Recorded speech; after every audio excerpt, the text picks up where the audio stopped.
غیر قانونی غیر ملکیوں کی واپسی کی تاریخ میں توسیع نہیں ہوگی۔ 30 اپریل کے بعد پاکستان میں وہی رہے گا جس کے پاس قانونی دستاویزات ہوں گی۔ وزیر مملکت طلال چودھری کی پریس کانفرنس۔ کہا، افغانستان میں امریکی ہتھیاروں کی فروخت سے متعلق ہمارے موقف کی تائید ہے۔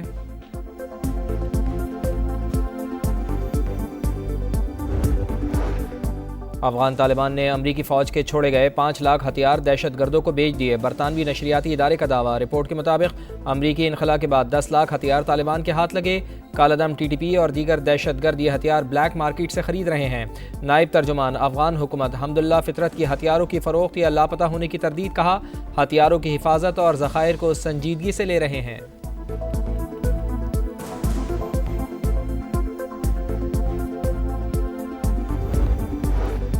پاکستان کو میلی آنکھ سے دیکھنے والوں کو عبرتناک شکست دیں گے۔ وزیر اعظم میاں شہباز شریف کا دو ٹوک پیغام۔ امن و امان کی صورتحال پر اہم جائزہ اجلاس۔ کہا، پاکستان کے دشمن ہماری معاشی کامیابیوں سے خائف ہیں۔ آپس کے اختلافات بھلا کر مل کر کام کرنا ہے۔ وزیر اعظم کا سیف سٹی منصوبے جلد از جلد مکمل کرنے کا حکم۔ اسمگلنگ کے خلاف کوششیں مزید تیز کرنے اور انسانی اسمگلرز کے خلاف مؤثر کارروائی کی ہدایت۔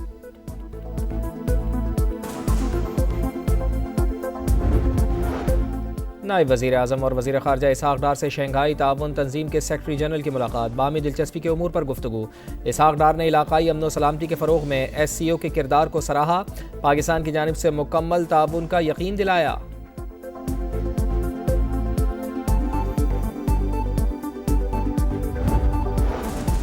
متحدہ عرب امارات کے وزیر خارجہ شیخ عبداللہ بن زید ال نہیان پیر کو پاکستان کا دورہ کریں گے۔ وزیر اعظم میاں شہباز شریف اور دیگر اعلیٰ حکام سے ملاقاتیں کریں گے۔ دو طرفہ تجارتی اور معاشی صورتحال، خطے کی سیکیورٹی کا جائزہ لیا جائے گا۔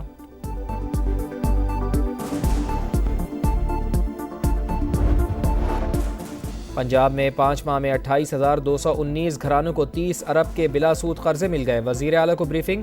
مریم نواز کی اپنی چھت اپنا گھر قرض پروگرام کا پروسیس مزید تیز کرنے کی ہدایت۔ کہا، بے گھر افراد کو اپنی چھت فراہم کرنے کے لیے کوشاں ہیں۔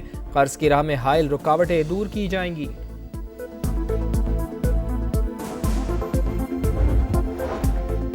نہروں کی تعمیر کے لیے پانی کی دستیابی کے ارسا سرٹیفکیٹ کے خلاف حکم امتناع میں توسیع۔ سندھ ہائی کورٹ نے 29 اپریل تک وفاق سے جواب طلب کر لیا۔ ارسا میں سندھ سے وفاقی رکن کی تعیناتی کا بھی حکم۔ قومی اتفاق رائے کو محفوظ بنایا جائے، یقینی بنائیں قومی اتحاد کو نقصان نہ پہنچے، عدالت کے ریمارکس۔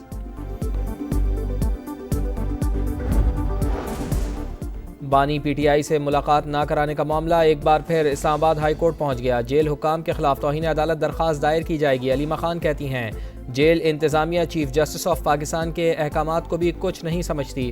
عدالتوں کی توہین ہو رہی ہے۔ اگر انصاف نہیں دے سکتے تو کرسیوں پر بیٹھے کیوں ہیں؟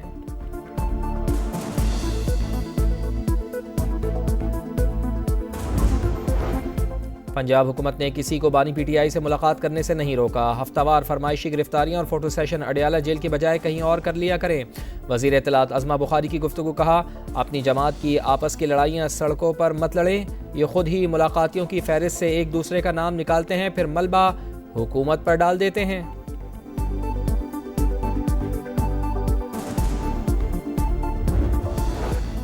وفاقی وزیر احسن اقبال اور وزیر اعلیٰ بلوچستان سرفراز بگٹی کی ملاقات۔ کچی کینال سمیت ترقیاتی منصوبوں پر تفصیلی تبادلہ خیال۔ میڈیا سے گفتگو میں احسن اقبال کا کہنا تھا کہ بلوچستان میں ترقی کے لیے فنڈز جاری کریں گے۔ سرفراز بگٹی نے کہا، صوبے میں سب سے بڑا مسئلہ گورننس کا ہے، اصلاحات کے ایجنڈے پر عمل پیرا ہیں۔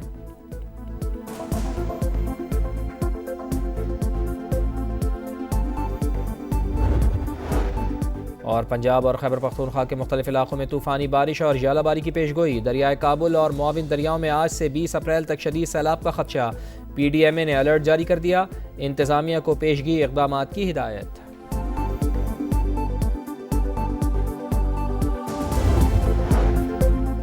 سپریم کورٹ میں 9 مئی کے مقدمات کی سماعت۔ عمر سرفراز چیمہ کا کیس بانی پی ٹی آئی کے ساتھ منسلک کر دیا گیا۔ آئندہ ہفتے سماعت ہوگی۔ چیف جسٹس یحییٰ آفریدی نے کہا، چاہتے ہیں جسمانی ریمانڈ کے کیسز کے فیصلوں میں یکسانیت ہو۔ وکیل پنجاب حکومت نے کہا، عمر سرفراز سے پستول برآمد کرنا ہے۔ عدالت نے ایک دن کا بھی جسمانی ریمانڈ نہیں دیا۔ کیس کی آئندہ سماعت 24 اپریل کو جسٹس ہاشم کاکڑ کی سربراہی میں 3 رکنی بینچ کرے گا۔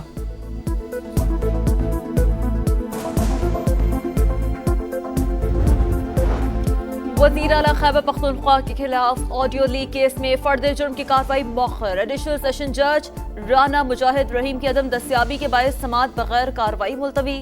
علی امین گنڈاپور کے وارنٹ گرفتاری برقرار۔ ڈیرہ اسماعیل خان میں ایس ایچ او کی گاڑی پر فائرنگ، ہیڈ کانسٹیبل جاوید عالم سمیت 2 افراد جاں بحق۔ پولیس اہلکار عدالت میں گواہی کے لیے جا رہے تھے، لاشیں ڈی ایچ کیو اسپتال منتقل۔ پولیس کی بھاری نفری موقع پر پہنچ گئی، سرچ آپریشن جاری۔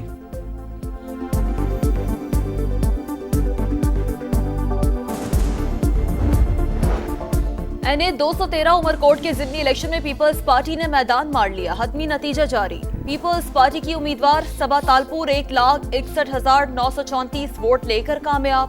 آزاد امیدوار لال چند مالہی نے 81,160 ووٹ حاصل کیے۔ ریٹرننگ افسر نے فارم 47 جاری کر دیا۔ جیلوں کا جشن، چیئرمین پیپلز پارٹی بلاول بھٹو اور وزیر اعلیٰ سندھ کی صبا تالپور کو مبارکباد۔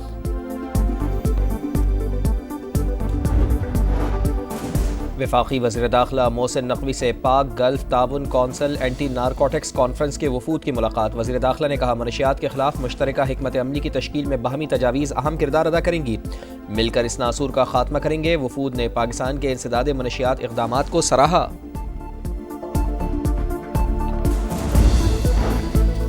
نابالغ ڈرائیورز کو ہرگز سڑکوں پر نہ آنے دیا جائے، بغیر لائسنس گاڑی چلانے والوں کے خلاف سخت ایکشن لیا جائے۔ وزیر اعلیٰ سندھ مراد علی شاہ کا حکم۔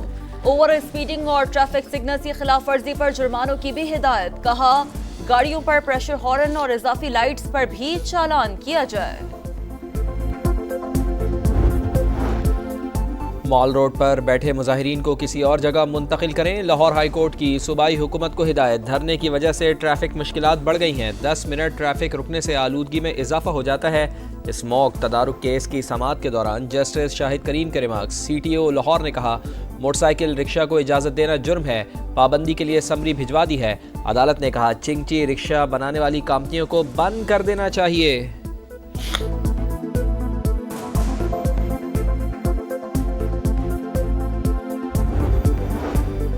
امریکہ کا یمن کے آئل پورٹ پر حملہ، 33 افراد جاں بحق۔ حدیدہ میں راس عیسیٰ بندرگاہ پر بھی بمباری، 50 سے زائد افراد زخمی۔ حملے کا مقصد حوثی جنگجوؤں کو ایندھن کی فراہمی منقطع کرنا ہے، امریکہ کا دعویٰ۔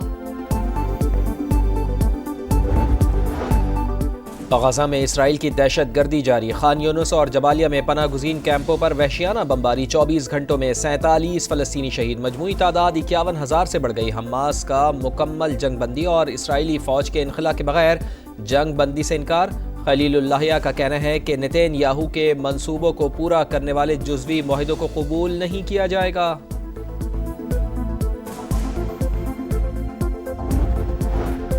سعودی وزیر دفاع کی ایرانی سپریم لیڈر سے ملاقات، سعودی فرمانروا شاہ سلمان بن عبدالعزیز کا پیغام پہنچایا۔ شہزادہ خالد بن سلمان نے ایرانی صدر مسعود پزشکیان سے بھی ملاقات کی۔ غزہ سمیت خطے کی سیکیورٹی صورتحال اور 2 طرفہ تعلقات پر تفصیلی تبادلہ خیال۔ ایران کو کسی صورت جوہری ہتھیار تیار کرنے نہیں دیں گے، امریکہ کی پھر دھمکی۔ ترجمان محکمہ خارجہ کا کہنا ہے کہ بات چیت کا اگلا دور روم میں آئندہ ہفتے ہوگا۔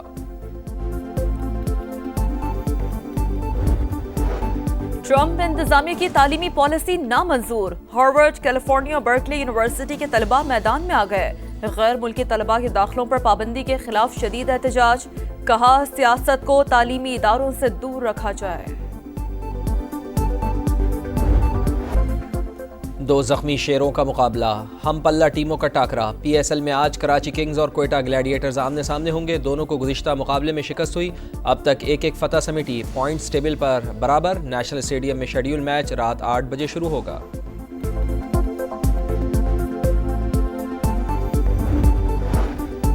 کوالیفائنگ راؤنڈ کا مشن مکمل، ورلڈ کپ پر نگاہیں۔ پاکستان ویمنز ٹیم نے مسلسل چوتھا میچ جیت کر آئی سی سی ویمن ورلڈ کپ کے لیے کوالیفائی کر لیا۔ کپتان فاطمہ ثنا میگا ایونٹ میں بھی یادگار نتائج کے لیے پر امید، تمام شعبوں میں اچھی پرفارمنس خوشائند ہے، ہیڈ کوچ محمد وسیم کی گفتگو۔ 6 منٹ میں 3، آخری منٹ میں 2 گول۔ مانچسٹر یونائیٹڈ کی لیون کے خلاف یادگار کامیابی، برطانوی کلب نے یورپا لیگ کوارٹر فائنل کا سیکنڈ لیگ 5-4 سے جیتا. 7-6 کے ایگریگیٹ اسکور کی بدولت سیمی فائنل میں جگہ بنائی. سعودی پرو لیگ میں ٹاپ ٹیم الاتحاد کو الفتح کے ہاتھوں 2-0 سے اپ سیٹ شکست. بارسلونا اوپن ٹینس کا سنسنی بھرا میلہ. کارلوس الکراز ٹائٹل کی طرف رواں دواں. اسپینش اسٹار نے سربیا کے لاسلو ڈائرے کو شکست دے کر کوارٹر فائنل میں جگہ بنا لی. اسٹٹگارٹ اوپن میں کوکو گوف اور جیسیکا پیگیولا نے کوارٹر فائنل کا ٹکٹ حاصل کر لیا.